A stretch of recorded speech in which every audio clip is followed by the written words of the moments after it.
সন্তানের কাছে পিতামাতার 14টি হক, পিতামাতার কাছে সন্তানের 14টি হক সম্পর্কে আলোচনা করব ইনশাআল্লাহ তাআলা।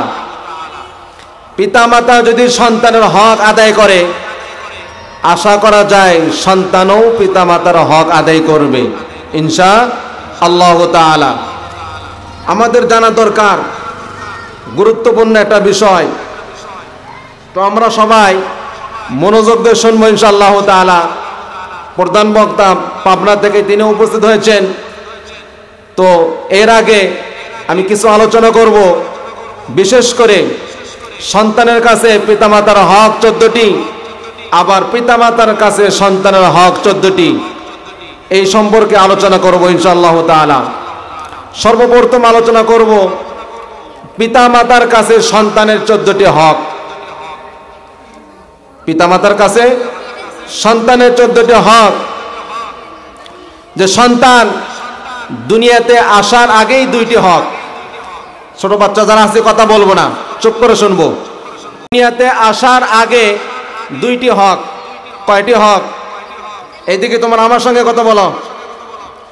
সন্তান দুনিয়াতে আসার আগেই 2টি হক।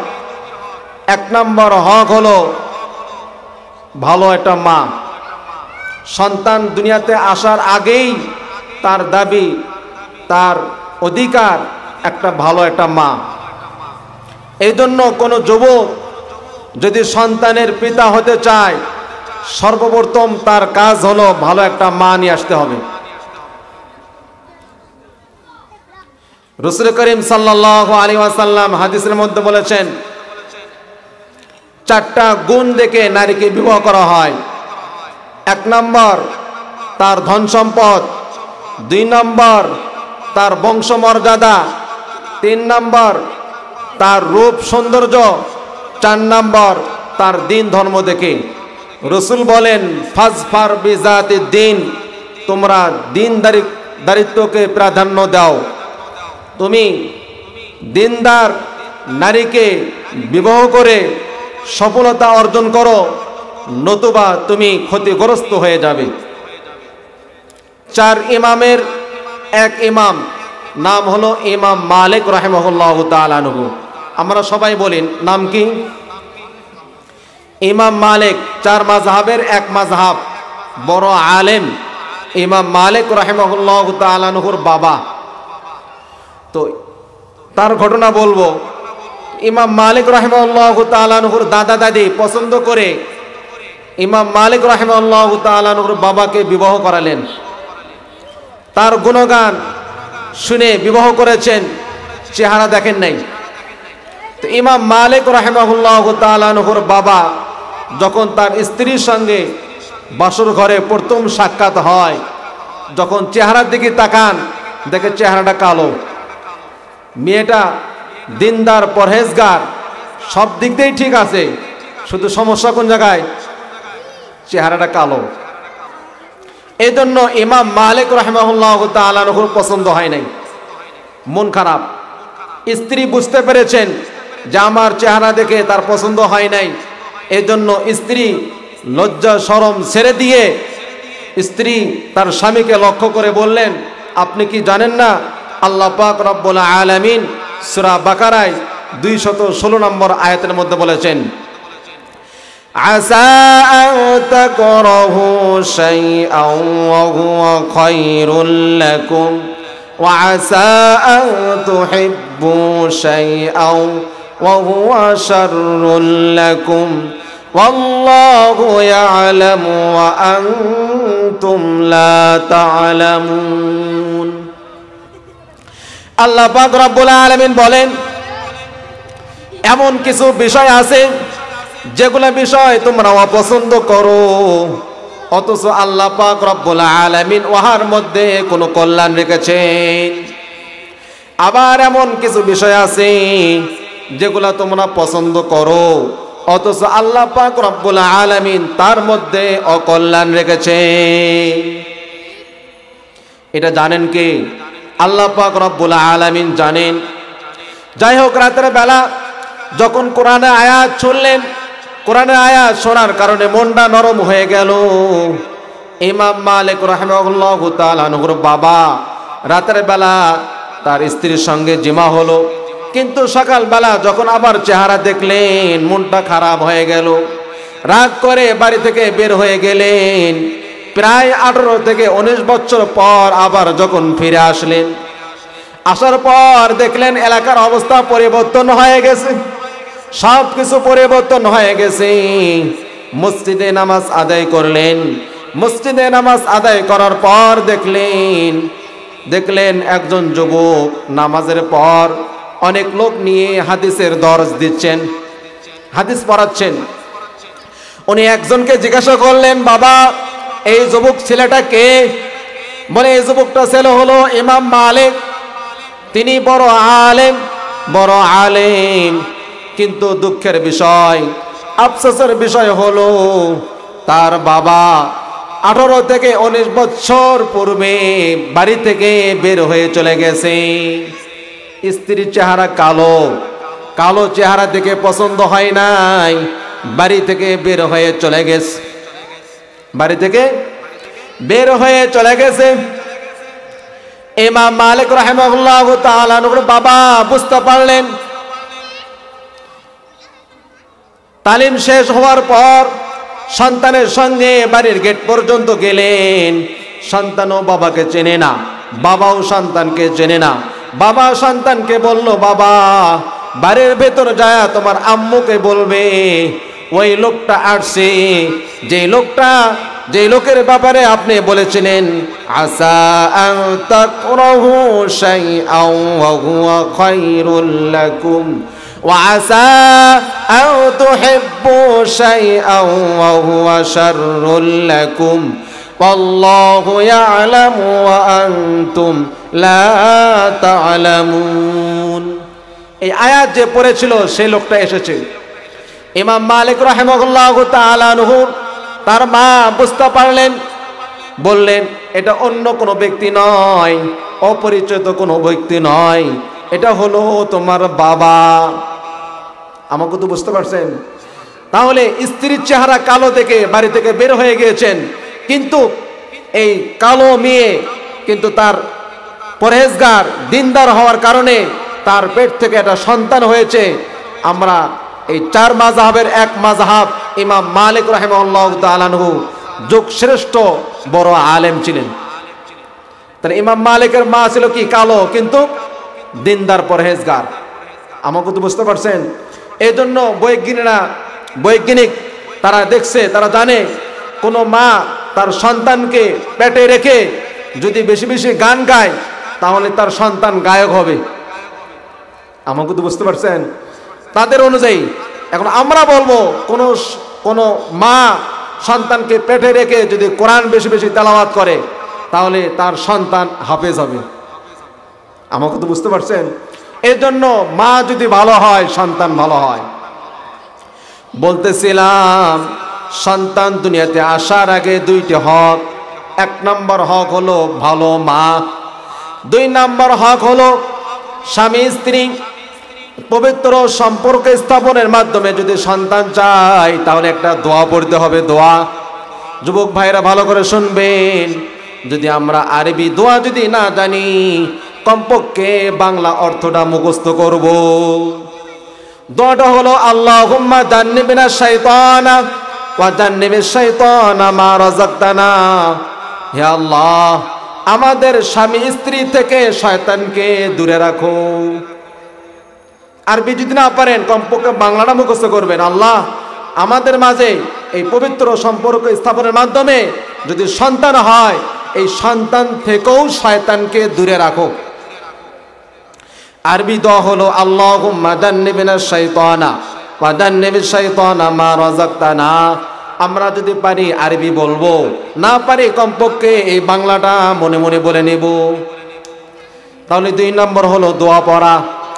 এই জন্য হাদিসের মধ্যে আছে কোন ব্যক্তি যদি স্বামী স্ত্রী এই পবিত্র সম্পর্ক স্থাপনের মাধ্যমে যদি সন্তান হয় আর এই দোয়া পড়ে, আল্লাহ পাক রব্বুল আলামিন শয়তানের ধোঁকা থেকে, ওয়াসওয়াসা এবং ক্ষতির থেকে সন্তানকে হেফাজত করবে।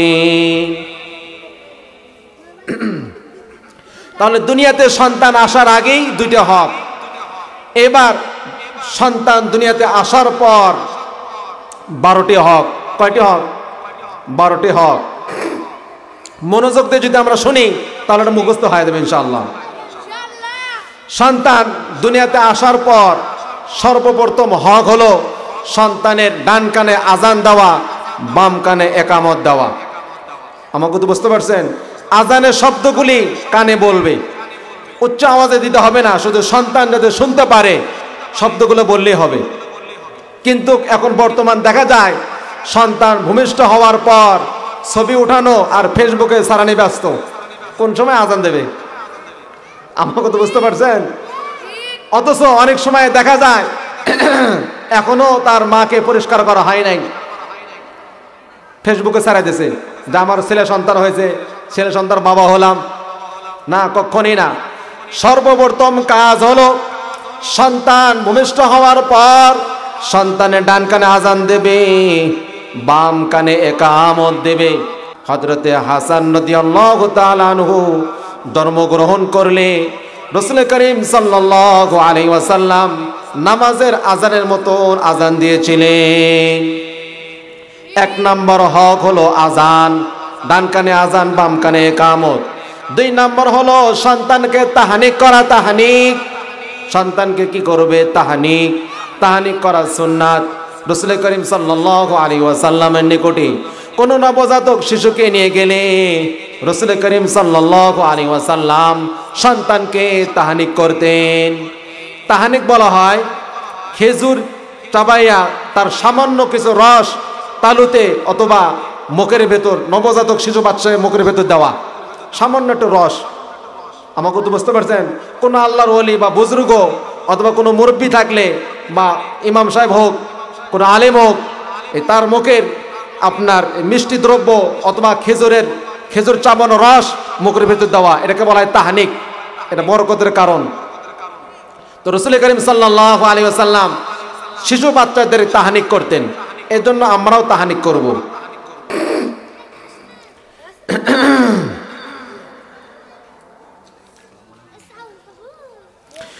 3 নম্বর হলো নবজাতক শিশু বাচ্চার জন্য দোয়া করা। নবজাতক শিশুর বাচ্চার জন্য বরকতের দোয়া করা। রাসূল করিম সাল্লাল্লাহু আলাইহি ওয়াসাল্লামের নিকটে কোনো ছোট বাচ্চাকে, শিশু বাচ্চাকে নিয়ে গেলে রাসূল করিম সাল্লাল্লাহু আলাইহি ওয়াসাল্লাম এই ছোট বাচ্চার জন্য বরকতের দোয়া করতেন। আর আমরা নবজাতক শিশু বাচ্চাকে দেখতে গেলে এই দাদারা নানারা এর কি করে বলে, তাড়াতাড়ি বড় হ, পান খাওয়া লাগবে, গরু চড়ান লাগবে, হাল বন লাগবে, এলাকার লোক, গ্রামের লোক বলে আর কি। না, কখনোই না। আমরা নবজাতক শিশু বাচ্চাকে দেখে আমরা বলবো, আল্লাহ এই বাচ্চাকে, বাচ্চার মা বাবা এবং উম্মতে মুহাম্মাদের জন্য বরকতের কারণ বানান। কি বানান? বরকতের কারণ বানান। নবজাতক শিশু বাচ্চার জন্য আমরা দোয়া করব। 4 নম্বর হলো আকিকা করা। 4 নম্বর কি? 4 নম্বর হলো আকিকা করা। আকিকা করা সুন্নাত। নবজাতক শিশু বাচ্চার 7ম দিনে আল্লাহ পাক রব্বুল আলামিনের শুকরিয়া আদায় করার জন্য যে পশুর রক্তপাত করা হয় তাকে আকিকা বলা হয়। আকিকার শাব্দিক অর্থ হলো কর্তন করা। শাব্দিক অর্থ আকিকা মানে কর্তন করা, আর পারিভাষিক অর্থ হলো যে আল্লাহ তাআলার শুকরিয়া স্বরূপ যে পশু রক্তপাত করা হয়, এটা ইসলামী শরীয়তে আকিকা বলা হয়। এই আকিকা নবজাতক শিশু বাচ্চার 7ম দিনে আকিকা করা সুন্নাত। আকিকা ছেলের পক্ষ থেকে 2টা ছাগল, মেয়ের পক্ষ থেকে 1টা ছাগল। ছাগল এটা নর হোক মাদি হোক অথবা ভেড়া হোক, গরুতেও আকিকা করতে পারবে। এখন আসুন, আমাদের সমস্যা হয় যে 7ম দিন কোন দিন, এটা আমাদের বুঝতে সমস্যা হয়ে যায়। 7ম দিন কোন দিন আগে বুঝতে হবে। দিন আর রাত, আরবিতে রাত আগে আসে, দিন পরে আসে। রাত আগে আসে, দিন পরে আসে। মনে করেন আজকে এই সূর্য ডোবা থেকে নিয়ে আগামীকাল সূর্য ডোবা পর্যন্ত এই পুরোটাই হলো শনিবার। কি বার? শনিবার, এই আজকে সন্ধ্যা থেকে নিয়ে আগামীকাল সন্ধ্যা পর্যন্ত এই সময়ের মধ্যে কোনো সন্তান যদি জন্মগ্রহণ করে ভূমিষ্ঠ হয় তাহলে তার আকিকা হবে শুক্রবার। বুঝতে পারছেন? তাহলে আরবি মাস অনুযায়ী রাত আগে আসে, দিন পরে আসে, সেই হিসেবে আমরা হিসাব করব। সপ্তম দিনে আকিকা করা সুন্নাত, যদি তা না হয় তাহলে 14তম দিনে, যদি তা না হয় তাহলে 21তম দিনে, এটা সুন্নাত। এরপরেও কেউ দিতে পারবে কিন্তু ওই রকম মর্যাদা হবে না, সব হবে না, তবে আকিকা করতে পারে, বড় হওয়ার পরও আকিকা করতে পারে। কিন্তু নিয়ম হলো যেই দিন তার যদি বার মনে থাকে যে আমি সোমবারের দিন জন্মগ্রহণ করেছি, তাহলে একদিন আগে রবিবারের দিন আকিকা করবে, মুস্তাহাব হবে। ওই পরিমাণ সব না হলেও সে সব পাবে। তাহলে নবজাতক শিশু 4 নম্বর হক হলো আকিকা করা। 4 নম্বর হক নবজাতক শিশুকে আকিকা করা। 5 নম্বর হক হলো সুন্দর নাম রাখা। কি রাখা? সুন্দর নাম রাখা। সুন্দর নাম ব্যক্তির উপরে একটা প্রভাব পড়ে। সুন্দর নাম, ভালো নাম যেরকম প্রভাব পড়ে, এরকম মন্দ নামও প্রভাব পড়ে। মনে করুন কারো নাম রাখলো কালু, কারো নাম কি? কালু। সে এখন লেখাপড়া করে ডিগ্রি অর্জন করে বড় ডাক্তার হয়েছে, বাংলাদেশের মতো বড় ডাক্তার, কিন্তু নাম হলো কালু। যত বড়ই ডাক্তার হোক না কেন, সে ডাকার সময় কি বলবে? এ কালু ডাক্তার। কি ডাক্তার? কালু ডাক্তার। তার একটা মানহানি হয়। এই জন্য নাম যদি আমরা সুন্দর নাম রাখি তাহলে তার ব্যক্তির, যেহেতু জন্ম থেকে নিয়ে মৃত্যু পর্যন্ত, এমনকি হাসর ময়দানে আল্লাহ পাক রব্বুল আলামিন মানুষের নাম এবং বাবার নাম সহ ডাকবেন। নাম, তার বাবার নাম সহ ডাকবেন, নাম ধরে ডাকবেন। এজন্য নামটা রাখতে হবে খুবই সুন্দর। এবং নাম আমরা পরিবর্তন করে ফেলে দেই, কিন্তু নাম পরিবর্তন করা যাবে না। সূরা হুজুরাতের 11 নম্বর আয়াতের মধ্যে আল্লাহ পাক রব্বুল আলামিন বলেন, বিসাল ইসমুল ফুসুকু বাদাল ঈমান ওয়া মান লাম ইয়াতুব ফাউলাইকা হুমুজ জালিমুন। মানুষের নাম পরিবর্তন করা এটা হলো কবিরা গুনাহ। অনেক সময় আমরা ভালো নাম থাকার পরও ভালো নামে ডাকি না, অন্য নামে ডাকি, অন্য নামে ডাকি। মানুষের নাম যদি আমরা পরিবর্তন করে ফেলি তাহলে এটা হবে কবিরা গুনাহ।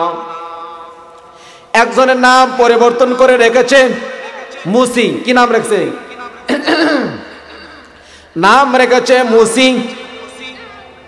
এখন মুসি নামটা শুনতে খারাপ লাগে। চিন্তা করলো, আমি যদি হজ করি তাহলে মানুষ আমাকে হাজী সাহেব বলবে, আর মুসি নামে ডাকবে না, মুসি নামে ডাকবে না। এই মুসি নামটা আমার খারাপ লাগে, খারাপ লাগে, ভালো লাগে না। এই জন্য অনেক কষ্ট করে টাকা পয়সা জড়ো করে হজ করেছেন। হজ করার পর যখন বাড়িতে আসলেন, আসার পর দূর থেকে একজন বন্ধু তার বাড়িতে আসলো সাক্ষাৎ করার জন্য, কিন্তু তার বাড়ির গেট ছিল এক পাশে, এই রাস্তা একটু ঘুরে আসতে হয় গেটে। তো উনি এই রাস্তার পাশে গাড়িতে নামার পর জিজ্ঞাসা করতেছেন, ভাই আপনি কি জানেন মুসি হাজির বাড়ি কোথায়? কার বাড়ি? মুসি হাজির বাড়ি কোথায়? উনি ভিতর থেকে উজু করতেছে আর শুনতেছে, হাই সর্বনাশ, এত টাকা খরচ করে হজ করলাম এই মুসি নামটা মুসার জন্য, আবার ঘুরে ফিরে আমার সেই মুসি বলতেছে। আমাকে তো বুঝতে পারছেন? কিন্তু না, কখনোই না, নাম পরিবর্তন করা যাবে না। এই জন্য আল্লাহ পাক রব্বুল আলামিন বলেন, বিসাল ইসমুল ফুসুকু বাদাল ঈমান। আসসালামু আলাইকুম, ভালো আছেন না? বসেন। মানুষের নাম পরিবর্তন করা এটা হলো কবিরা গুনাহ। প্রত্যেকের নাম আছে, আমরা নাম ধরে ডাকবো, সুন্দরভাবে ডাকবো, কেউ যেন কষ্ট পায় না। আল্লাহ পাক রব্বুল আলামিন বলেন, ওয়া মান লাম ইয়াতুব ফাউলাইকা হুমুজ জালিমুন। যে ব্যক্তি নাম পরিবর্তন করে মানুষকে কষ্ট দেয়, উপহাস করে, তিরস্কার করে, সে যদি ফিরে না আসে, তাহলে আল্লাহ পাক রব্বুল আলামিন বলেন ফাউলাইকা হুমুজ জালিমুন, সে জালেম হবে, জালেম। এজন্য আমরা কারো নাম পরিবর্তন করব না, সুন্দর নামে ডাকবো, সুন্দর নামে আমরা কি করব, ডাকবো ইনশাআল্লাহ তাআলা। তাহলে বললাম 5 নম্বর হলো নবজাতক শিশুর বাচ্চার সুন্দর নাম রাখা, সুন্দর নাম রাখা। 6 নম্বর হলো ইমানি তরবিয়ত শিক্ষা দেওয়া, ইমানি তরবিয়ত শিক্ষা দেওয়া। ছোট বাচ্চাদেরকে সুন্দর সুন্দর তাওহীদ, আল্লাহ তাআলা একত্ববাদ এর শিক্ষা দেওয়া। যখন ছোট বাচ্চা যখন কথা শেখে, সর্বপ্রথম আল্লাহ শব্দটা আমরা শেখাবো। কিন্তু আমরা ছোট বাচ্চাদেরকে আগে সর্বপ্রথম দাদা, আম্মু, বাবা এগুলো শেখাই। সর্বপ্রথম আমরা চেষ্টা করব ছোট বাচ্চার মুখ থেকে যেন আল্লাহ শব্দ বের হয়। এবং একটু বয়স হয়ে গেলে তখন আমরা বিভিন্ন রকমের কথা বুঝাইব। যেমন রাসূল করিম সাল্লাল্লাহু আলাইহি ওয়াসাল্লাম বলেছেন, আমি একদিন রাসূল করিম সাল্লাল্লাহু আলাইহি ওয়াসাল্লামের পেছনে ছিলাম। রাসূল করিম সাল্লাল্লাহু আলাইহি ওয়াসাল্লাম আমাকে ডেকে বললেন, হে তরুণ, তুমি শোনো, তোমাকে কিছু কথা বলবো। রাসূল করিম সাল্লাল্লাহু আলাইহি ওয়াসাল্লাম বললেন, রাসূল করিম সাল্লাল্লাহু আলাইহি ওয়াসাল্লাম আব্দুল্লাহ ইবনে আব্বাস রাদিয়াল্লাহু তাআলা আনহুকে বললেন, শোনো, তুমি যদি আল্লাহ পাক রব্বুল আলামিনের বিধিনিষেধ যদি রক্ষা করো, আল্লাহ পাক রব্বুল আলামিন তোমাকে রক্ষা করবে। তুমি যদি আল্লাহ পাক রব্বুল আলামিন, তুমি যদি আল্লাহ পাক রব্বুল আলামিনের সন্তুষ্টি পূর্তি লক্ষ্য রাখো, আল্লাহ পাক রব্বুল আলামিনকে তুমি কাছে পাবে। এবং তোমার যদি কোনো কিছু চাইতে হয় তাহলে আল্লাহ তাআলার কাছে চাও, আর যদি কোনো কিছু প্রার্থনা করতে হয় আল্লাহ তাআলার কাছে প্রার্থনা করো। এবং তুমি জেনে রাখো পৃথিবীর সমস্ত মানুষ মিলে যদি তোমার কোনো উপকার করতে চায়, উপকার করার জন্য যদি ঐক্যবদ্ধ হয়, তাহলে ততটুকুই উপকার করতে পারবে যতটুকু আল্লাহ পাক রব্বুল আলামিন তকদিরে লিখে রেখেছেন। এবং পৃথিবীর সবাই মিলে যদি তোমার ক্ষতি করতে চায়, যদি ক্ষতি করতে চায়, তবে ততটুকুই ক্ষতি করতে পারবে যতটুকু আল্লাহ পাক রব্বুল আলামিন তকদিরে লিখে রেখেছেন। 6 নম্বর হলো ইমানি তরবিয়ত শিক্ষা দেওয়া। এরপরে 7 নম্বর হলো ছোট বাচ্চাদেরকে সুশিক্ষায় শিক্ষিত করা, তাদেরকে আদব, আখলাক, চরিত্র, ব্যবহার এগুলো শিক্ষা দেওয়া। কিন্তু অনেক সময় দেখা যায় আমরা খেয়াল করি না, বাচ্চাদেরকে আমরা বলি, এই যা, এই সিগারেটটা ধরাই নিয়ে আয়, চলে যা, বেরি সিগারেট আছে না, এটা ধরাই নিয়ে আয়। তখন বেরি সিগারেট ধরাতে যায় সে একটা টান মারে। এটা কি আদব শিক্ষা হলো? না, কখনোই না। বাচ্চাদেরকে আমরা সুন্দর আদব শিক্ষা দেব, সুশিক্ষায় শিক্ষিত করে গড়ে তুলব। আমাকে তো বুঝতে পারছেন? এরপরে 8 নম্বর হলো পিতামাতা জীবিত দশায় যদি সন্তানের সম্পদ বন্টন করতে হয় তাহলে সমানভাবে বন্টন করতে হবে। এটা মনোযোগ দিয়ে শোনেন। পিতামাতা জীবিত থাকা অবস্থায় যদি কোনো সন্তানকে সম্পদ দিতে হয় তাহলে সমস্ত সন্তানকে সমানভাবে দিতে হবে, চাই ছেলে হোক চাই মেয়ে হোক। জীবিত থাকা অবস্থায়, মৃত্যুবরণ করলে মেয়ে 1 অংশ, ছেলে 2 অংশ, সেটা আলাদা, সেটা মেরাজ। কিন্তু জীবিত থাকা অবস্থায় কোনো বাবা যদি সম্পদ দিতে চায় তাহলে সকলকে সমানভাবে দিতে হবে। এখন হাদিসের মধ্যে কি আছে দেখেন।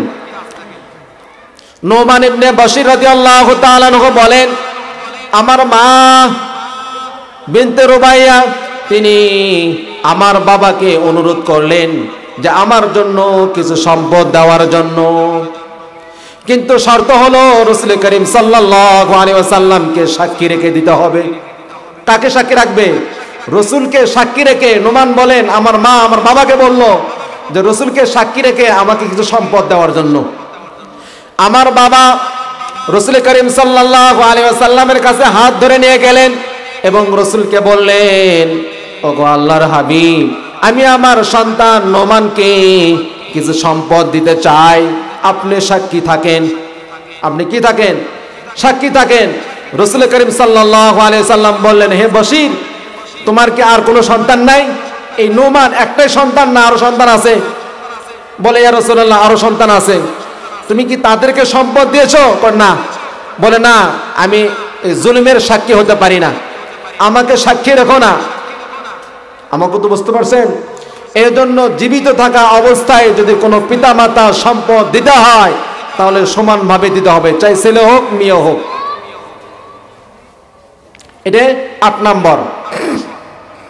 9 নম্বর, সন্তান যদি উপযুক্ত হয়ে যায়, বিবাহের বয়স হয়ে যায়, তাহলে বাবা মা উপযুক্ত দিনদার একটা পাত্রী দেখে বিবাহ করাই দিতে হবে।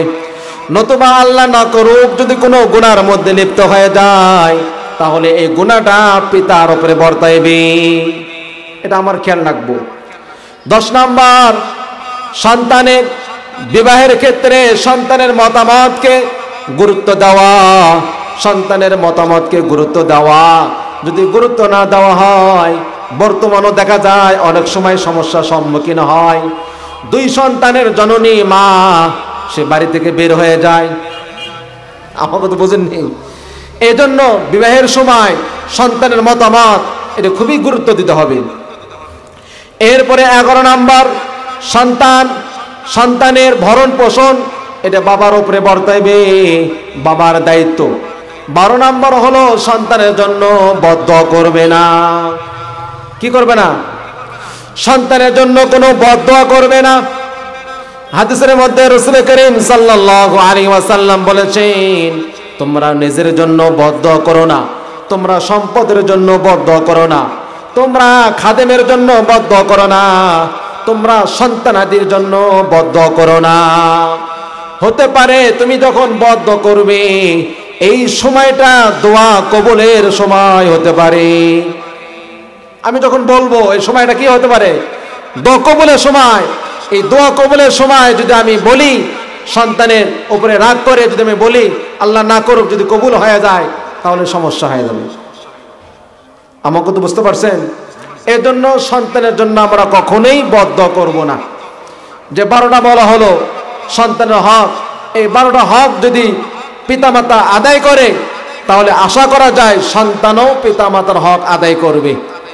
এবার আসুন, সন্তানের কাছে পিতামাতার 14টি হক। সন্তানের কাছে পিতামাতার 14টি হক, এটা আলোচনা করব। সন্তানের কাছে পিতামাতার 14টি হক। পিতা জীবিত থাকা অবস্থায় 7টি হক। 1 নম্বর হলো সম্মান শ্রদ্ধা করা, 2 নম্বর হলো ভালোবাসা, 3 নম্বর হলো মান্য করা, 4 নম্বর হলো সেবা যত্ন করা, 5 নম্বর হলো বাবা মার সুখ শান্তির জন্য সুব্যবস্থা করা, 6 নম্বর হলো বাবা মার প্রয়োজন পুরা করা, 7 নম্বর হলো দূরে থাকলে বাবা মার সঙ্গে মাঝে মাঝে সাক্ষাৎ করা। বাবা মা ইন্তিকালের পর 7টা হক। বাবা মা ইন্তিকালের পরে 7টা হক। 1 নম্বর হলো বাবা মার জন্য মাগফিরাতের দোয়া করা, 2 নম্বর ইবাদতের মাধ্যমে বাবা মার জন্য সবরিসানি করা, 3 নম্বর হলো বাবা মার বন্ধু বান্ধব স্বজনদের প্রতি সম্মান করা, 4 নম্বর হলো বাবা মা এবং বাবা মার আত্মস্বজন স্বজনদের জন্য সাহায্য সহযোগিতা করা, 5 নম্বর হলো বাবা মার কোনো ঋণ থাকলে ঋণ পরিশোধ করা, 6 নম্বর বাবা মার যদি ওসিয়ত থাকে ওসিয়ত পুরা করা, 7 নম্বর বাবা মার মাঝে মাঝে কবর জিয়ারত করা। এই 14টি হক। আমাকে তো বুঝতে পারছেন? আমি একটা আয়াত তেলাওয়াত করেছি। আয়াতের মধ্যে আল্লাহ পাক রব্বুল আলামিন বলেন, ওয়াকাদা রাব্বুকা আল্লা তা'বুদু ইল্লা ইয়্যাহু ওয়া বিল ওয়ালিদাইনি ইহসানা ইম্মা ইয়াবলুগান্না ইনদাকাল কিবারা আহাদুহুমা আও কিলাহুমা ফালা তাকুল লাহুমা উফফিন ওয়া লা তানহারহুমা ওয়া কুল লাহুমা কওলান কারীমা। আল্লাহ পাক রব্বুল আলামিন বলেন, তোমরা আল্লাহ তাআলা ছাড়া কাহারও ইবাদত করা যাবে না, আল্লাহ পাক রব্বুল আলামিন এরপরে বলেন ওয়াবিল ওয়ালিদাইনি ইহসানা, এবং তোমরা বাবা মার সঙ্গে ইহসান করো, ভালো ব্যবহার করো। মনোযোগ দিয়ে শুনবেন, তিনটা শব্দ। কয়টা শব্দ? তিনটা শব্দ। এক নম্বর হলো জুলুম, দুই নম্বর হলো ইনসাফ, তিন নম্বর হলো ইহসান। বুঝতে পারছেন? আল্লাহ পাক বলতেছে বাবা মার সঙ্গে ইহসান করো। জুলুম একটা শব্দ, ইনসাফ একটা শব্দ, ইহসান একটা শব্দ। আল্লাহ পাক এই তিনটার মধ্যে ইহসান শব্দ ব্যবহার করেছেন কেন? জুলুম বলা হয় কোনো ব্যক্তি আমার সঙ্গে ভালো ব্যবহারও করে নাই, খারাপ ব্যবহারও করে নাই, আমি তার সঙ্গে খারাপ ব্যবহার করলাম, এটা হলো জুলুম। সে ভালো করে নাই, খারাপও করে নাই, কিন্তু আমি উল্টা তার সঙ্গে কি করেছি? খারাপ আচরণ করেছি, এটা হলো জুলুম। আর ইনসাফ হলো কোনো ব্যক্তি আমার সঙ্গে খারাপ আচরণ করেছে, আমিও তার সঙ্গে খারাপ আচরণ করেছি, এটা হলো ইনসাফ।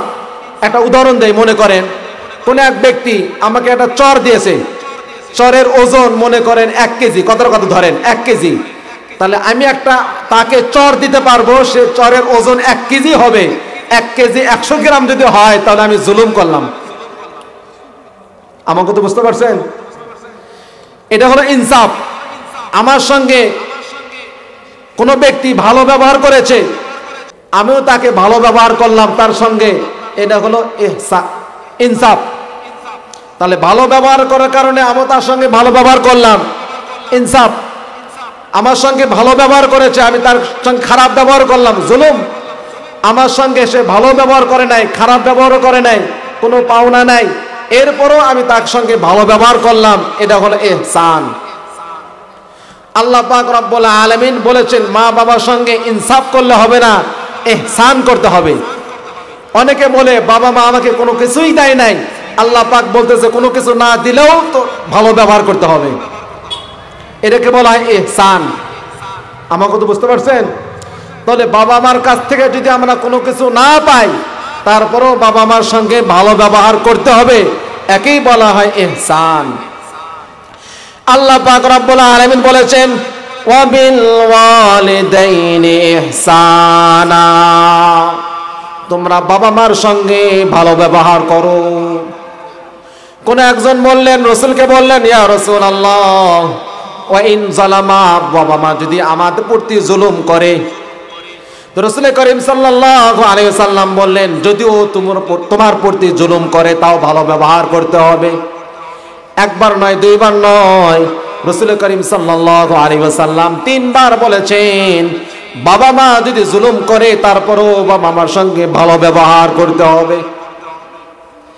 এই জন্য আল্লাহ পাক রব্বুল আলামিন বলেন ওয়াবিল ওয়ালিদাইনি ইহসানা ইম্মা ইয়াবলুগান্না ইনদাকাল কিবারা আহাদুহুমা আও কিলাহুমা ফালা তাকুল লাহুমা উফফিন ওয়ালা তানহারহুমা ওয়া কুল লাহুমা কওলান কারীমা।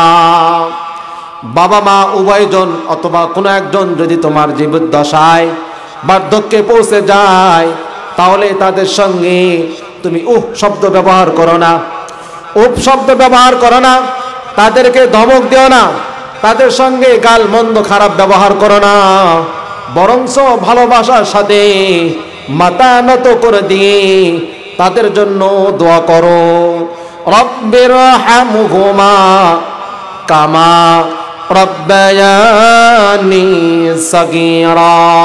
সবাই বলেন রব্বিরহামহুমা কামা রব্বায়ানি সাগীরা। এই দোয়া করতে হবে বেশি বেশি। এই দোয়া কি করতে হবে? বাবা মার জন্য বেশি বেশি করতে হবে। বাবা মার কাছ থেকে যেহেতু আমরা শৈশবকালে এই দোয়া আমরা আল্লাহর কাছে বলা, আল্লাহ বাবা মা যেমন আমার শৈশবকালে আমাকে যেরকম ভাবে লালন পালন করেছে, আয় আল্লাহ তুমিও তাদেরকে তেমনি ভাবে লালন পালন করো। কি জন্য? যে শৈশবকালে ছোটবেলায় আমরা কোনো কিছু বুঝতাম না, আমাদের জবানে কোনো ভাষা ছিল না। ভাষা ছিল কখন ক্ষুধা লাগে কখন কি প্রয়োজন এটা আমাদের কোনো বোঝানোর মতো কোনো ভাষা ছিল না, কিন্তু মা এটা বুঝতে পারতেন যে সন্তানের এখন ক্ষুধা। তো সন্তান যেরকম ভাবে লালন পালন করেছে বাবা মা, সন্তানকে যেরকম ভাবে লালন পালন করেছে বাবা মা, তেমনি ভাবে আল্লাহ পাক রব্বুল আলামিনের কাছে আমরা দোয়া করে, আল্লাহ বাবা মাকেও তুমি তেমনি ভাবে কি করো, লালন পালন করো। এখন যদি আমরা বাবা মার খেদমত করি, আল্লাহ পাক রব্বুল আলামিন দুনিয়ার মধ্যে 3টা পুরস্কার দেবেন। কয়টা পুরস্কার?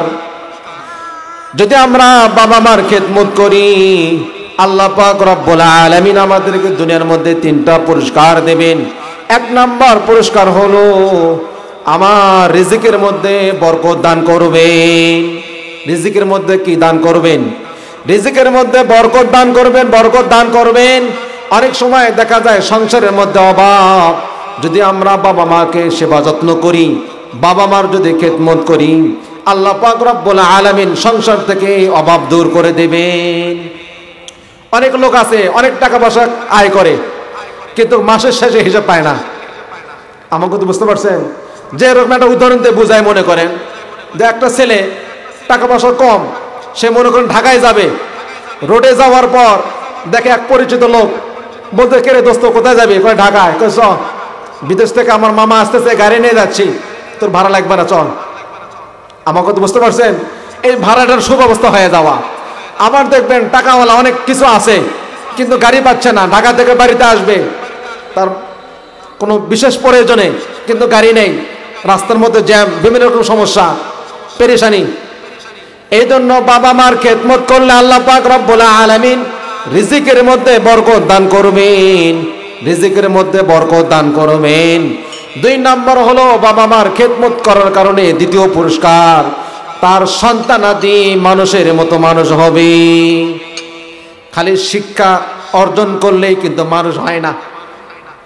এখন মনে করেন এই যে ব্রিজ তৈরি হচ্ছে, এই ব্রিজের মধ্যে যদি বাঁশ দেয়, বাঁশ রডের পরিবর্তে, তাহলে আপনি কি বলবেন? ইঞ্জিনিয়ার খুবই ভালো, নাকি অমানুষ বলবেন?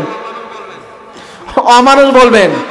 যে ইঞ্জিনিয়ার যতই শিক্ষিত হোক, রডের পরিবর্তে যখন বাঁশ দেয় তখন মানুষ বলে এটা অমানুষ। কেন? লেখাপড়া করে সে মানুষ হয় নাই।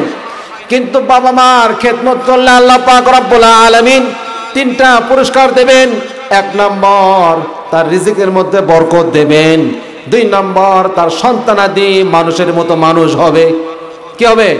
মানুষের মতো মানুষ হবে। 3 নম্বর আল্লাহ পাক রব্বুল আলামিন তাকে সুস্থতার সাথে দীর্ঘ হায়াত দান করবেন। এর বাবা মা খেদমত করার কারণে 3টা পুরস্কার। আর যদি বাবা মা যদি অসন্তুষ্ট হয়, আমি একটা হাদিস পড়েছি, তিরমিজি শরীফের হাদিস, রাসূল করিম সাল্লাল্লাহু আলাইহি ওয়াসাল্লাম বলেন, রিজা রাব্বি ফি রিজাল ওয়ালিদাইন। বাবা মার সন্তুষ্টি আল্লাহ তাআলা সন্তুষ্টি। অর্থাৎ বাবা মা যদি রাজি খুশি হয়, তাহলে আল্লাহ পাক রব্বুল আলামিন রাজি খুশি হবেন। আর যদি বাবা মা অসন্তুষ্ট হয়, তাহলে আল্লাহ পাক রব্বুল আলামিন অসন্তুষ্ট হবেন। সাকাতুর রাব্বি ফি সাকাতিল ওয়ালিদাইন। বাবা মা যদি অসন্তুষ্ট হয়, অন্য হাদিসের মধ্যে আছে, কোন বান্দা বাবা মাকে কষ্ট দিয়ে যদি রাতের বেলা ঘুমায়, ঘুম থেকে ওঠার পর আল্লাহ পাক রব্বুল আলামিন তার জন্য জাহান্নামে 2টা দরজা খোলা রাখেন। আর যদি কোনো ব্যক্তি বাবা মাকে রাজি খুশি করে ঘুমায়, তাহলে ঘুম থেকে ওঠার পর আল্লাহ পাক রব্বুল আলামিন তার জন্য জান্নাতের 2টা দরজা খুলে রাখেন।